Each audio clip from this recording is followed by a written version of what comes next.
Magnificent. Magnificent. Magnificent.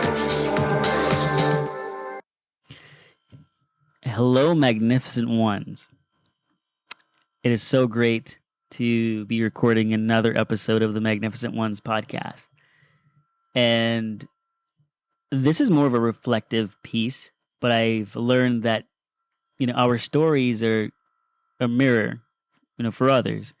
And when we tell our stories, we see how much we have in common with other people that maybe we didn't realize before. So in today's episode, I wanted to explore and dissect, certain situations in our lives, such as our goals.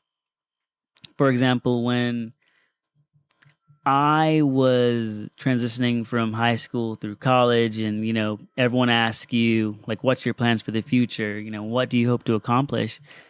I've always been an extremely goal-oriented person, a person that wanted to just achieve everything. And I've always been a planner and an executioner. So I would plan, execute, and so forth. When I was in high school, I knew exactly what I wanted to do and the person that I wanted to become. And my dream was that after high school, I was going to go to an amazing university and graduate, with as many accolades as I possibly could. After which point I would join, the United States Armed Forces so that I would be an officer. And after that, transition into intelligence and have an amazing career. And after that, go into politics. So that was, my life goals in a nutshell. And the thing that grounded me in altering those choices was my son. Because my son is my greatest accomplishment, or was my greatest accomplishment at that time. And I have a daughter. Now they're both my greatest accomplishments of my entire life. And they've changed my trajectory in life for the better, because I was going for the money, but now I'm going for love. And you can't have both, because you can do what you love and make money. Or you could just do something for money and not love it and then be burnt out and stress and end up divorced and so forth. Long story short, I chose love, and I definitely chose correctly. But I ran into someone recently that, has known me for a very long time, and they said to me, they were like, man, like, why didn't you, go into intelligence? It's like the money's there and a laundry list of things. And everything in that conversation was just about money. Money, this. And when I was looking at this person, I saw them as a former shell of who they were, because everything was just heavily influenced by the material world. And when I looked at them, they don't have kids. They're not in a relationship. They don't have stability. They have the stability of routine because of what they do, but they don't have stability in the sense of they have a life. And they're operating on an extreme. And the extreme is high performer with no life, but also no end goal, right? There's no end goal to what they're doing. It's kind of like the person that makes a lot of money, but just puts it in the bank and doesn't live life with their money. That's who this character was. And if this was 5 years ago, I would have been extremely offended that this person would be pushing this idea that, like, I needed all this money to be happy and so many other things. And I probably would not have been polite about it either, but because of the person that I am today, I was able to just have a meaningful discourse, in that when you have purpose and you feel fulfilled, nothing else matters. Because my rebuttal to the money situation was this. I said, listen, do you have to have a teaching degree to be a person that teaches? And the answer is no. I said that So long as you fulfill in the things that you do, that's the only thing that matters. So if I have a teaching degree, sure, I could be a teacher or what have you, right? But at the same time, if I teach someone how to tie their shoelace, I just taught someone something. So if I'm a teacher by nature, then I will just naturally teach people, and I'll be doing the thing that I love, and I don't need to be paid to do the things that I love. All things will work out in the end when you do things with purpose and intent. And if you have goals and an idea of how you're going to reach them, then it's just a matter of time before you reach your destination. Sometimes you have to go through the parts of life that suck so that you can appreciate the destination when you arrive there. Because the people who just chase the money, they have blinders on. They don't see how many bridges they're burning in the process. They don't see how many friends and relationships they've ruined along the way. But, sometimes when you take the slow and steady road, you don't miss out on life. I get to be with my kids. I get to have dinner with my family every single day. I don't miss out on anything. And yes, I don't spend 24 hours with them, but most people don't spend 24 hours with their families. So what have I missed? I didn't miss my kids' first steps, their first words. I got to be a part of that, and that's beautiful. I can never get that back. And I can't get this time back either. I'm getting older. They're getting older. They're going to reach a point in which they don't need me, and especially when they're older. So why not just embrace the thing that I could never get back, which is time with them. These moments, these first steps, these first conversations, the first sentences, the things that I can't get back that are so valuable. That's what I chose. The thing that was most valuable is what I chose. The money has a value, which means anything that has a value, it could either diminish it or it could appreciate with time, right? But human beings, once they've reached a certain point in life, how much monetary value can they actually, accrue? So I'd rather just accrue life value in my relationships with my friends and my family. Those are the things that, we take for granted. Now, Steve Jobs was one of the wealthiest human beings in human history, right? And when he was diagnosed with cancer, what could he do? He couldn't buy more time with his money. He couldn't, extend his life with his money. He couldn't repair whatever, broken relationships. He didn't have enough time to do those things because time was not on his side. The journey is just as important as the destination. We have to define what success is for us and not what other people say success is. And that's important. And to know that we have purpose and what our purpose is. It takes time to be confident in who we are. Yes, it's not an easy task. However, when other people try to put you down, you don't have to say something negative to combat their hostility or their words that were meant to, to cause harm. Kindness kills that. You can kill a person with kindness. But again, remember that you have to believe in yourself and you have to know your worth and you have to know that you have a sense of purpose. So that way, when you say something positive as a rebuttal, what can that person do? That's kind of like the whole Eminem thing where Eminem will rap about the things that is wrong with him. So what are you going to use? His words against him to win? It doesn't work that way. You have to bring the thing that the person said it was supposed to be your kryptonite and show them that it's actually your greatest weapon. So not all things that have been lost are truly lost, and not all people that we think are lost are actually lost. Some of us know exactly where we're going, and because we know where we're going and we know the destination and where it leads, if I know that regardless, as long as I'm alive and I'm working, I'm going to make money. So what? I'm going to chase something that I'm naturally going to get because I'm a working, member of society. But you know what a lot of people forget along the way? Their family. Next thing you know, they miss out, and they're like, oh, my grandma passed away, my grandpa passed away, and how much time did they spend with their grandparents? And they're like, oh, if only I had more time. Like that's always the thing. If only I had more time. It's not that you didn't have enough time, is what did you choose to do with your time? What was truly valuable to you?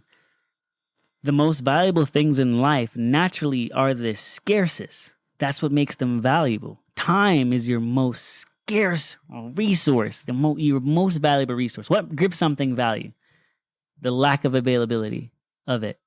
It's not like you can buy more time. So if that's your most precious resource, that's the thing that you have the least in abundance of, how are you going to spend it? What's it truly worth to you? Are you going to let other people dictate how you spend your time and what you do with your time and what you choose to value with your time, while you lose it each and every day that you wake up? I think that so many of us makes the mistake that time is something that we have so much of it. It's like if you're 15, you think you have forever, but then you blink and you're 30. And if you're 50, then you're like, man, when I'm 80, I'm old. But then you blink and now you're 80, right? Like it doesn't work in your favor unless you're truly living it. And you get to be present and be available to the ones that matter to you, and have meaningful conversation, and just call and say hello. And you've truly got something that is irreplaceable, the most valuable thing. You're using your time to make yourself valuable. So with this little life that I have, I try to maximize my time. So yes, I call my friends and say, how are you doing? Because maybe if I was making $200,000 a year, I wouldn't have the luxury to say, hey, how are you doing? How are your kids? Oh yeah, like, by the way, I'll be at the birthday party this weekend. Maybe that wouldn't have been a possibility, but with this life that I have, I get to do that. Oh, well, let me just request some time off, and yeah, me and you, we can definitely go on a trip next week. Like, I love that. Living life is a beautiful thing. But what also makes it special is living life with the ones you truly love and care about. Place value on that. I think, and I always say this, I really do think that no matter what I've accomplished in life, it will not ever outshine the birth of my children. That is just, to me, my greatest accomplishment. And if that's my greatest accomplishment and the thing that I value the most, it's all I ever want to do is just give them not what I didn't have financially, but to give them all that I have emotionally, spiritually, mentally. I want my children to be good human beings. And I can't determine who they become in the end, but I would like to be a force for good in their lives. And the only way I can do that is by investing my time in them. Something that money can't possibly really give me. The people go, oh yeah, the money, what money will do? Money will give you freedom so you can spend more time with your family. It's like, no, it doesn't actually do that. I mean, you could go to a country that is not as developed and not as affluent as the United States, and you know what? Those people are happy. They live with their family. They enjoy their family's, company. They're a part of every activity that their family is a part of. And in America, you can have a bunch of people living in the same house and everyone could be making six figures or more, but no one has time for each other. So when are they going to have time for each other? When they retire? I think that's just so jarring that we chase the things that we already have. You'll have someone that says, man, like, I wish that I had love, and like, love is right in front of them, right? They're just closed off to it because their idea of what they think they want and what they actually want are not the same thing. And you have to be humble enough to realize that the things that are marketed to us are exactly that. It's just marketing. You think that, oh, if I have $200,000, like, yes, this life is fancy or whatever, but it's nothing. The $80,000 life is beautiful too. The $60,000 life is beautiful too. It's what you do with the money. It's not how much you make, it's how much is left. Kind of like that. It's not how much you make, it's how much you left. And just like with anything else, if we value our time and if time is scarce, it's also good to make yourself scarce to certain people as well. The people who, are going to say things to you in a nice way, but it's really just a double-handed, backhanded compliment or however people want to phrase it. Those people are never good. And also, we don't always have to play on their terms and react in the way that they think we're going to react. While, of course, in the guise of, oh, it's because I care about you, that's why I'm saying these things. When someone says something out of love, even when it makes us unhappy, we still can feel the love. So I told one of my friends that in the next episode that I record, I was going to tell the story that changed my life and my way of thinking. When I was in college, I was watching a TED Talk, and it was of this renowned college professor that when she attended Harvard, she was in a tragic car accident, and she'd lost her motor skills, so she couldn't speak the same way that she did before. She couldn't walk or really function. She had to move back home with her parents, and her parents had to take care of her while she went through rehabilitation. So she eventually did regain all of her motor functions. She could eat on her own, talk on her own, dress herself. And the whole story was that after her accident, she became depressed and she lost her will to live.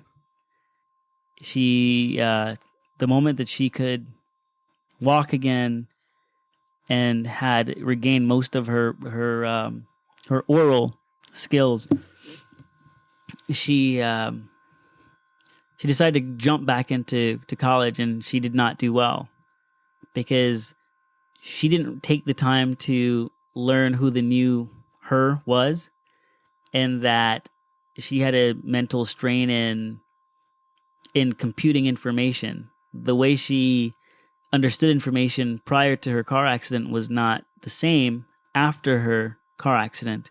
So she became, furious. She became extremely depressed because she wasn't the person that she was before, and she wanted to function exactly how she did before. And she was at a loss, and she was in a very dark moment. And someone, I believe it was her college professor at the time, said, "Don't fake it till you make it. Fake it till you become it."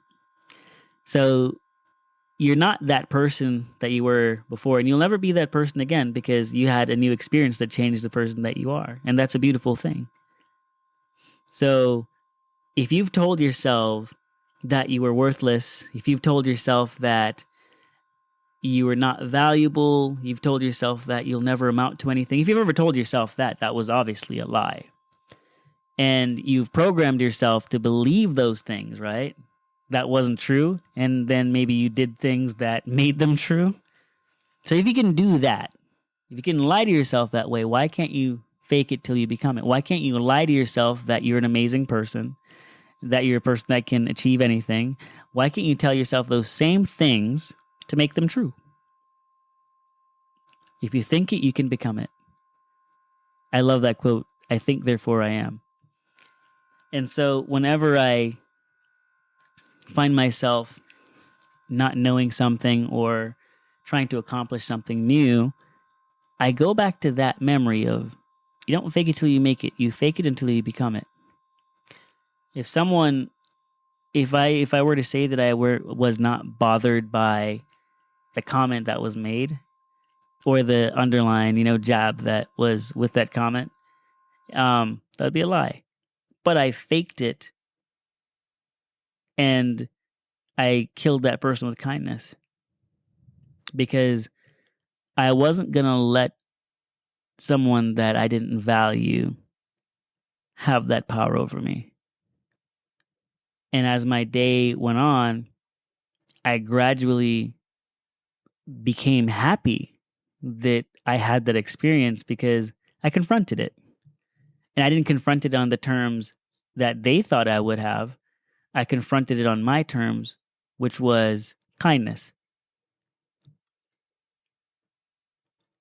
Kindness is something that's taken for granted today. We don't always have to respond the way that people expect us to respond. I often find the greatest victories are when you react and respond with peace. So you get to choose your trajectory. Do you let the words of other people determine the direction of which you go? Or do you take your power back and you don't fake it till you make it, you fake it till you become it? Thank you so much for listening. Be free.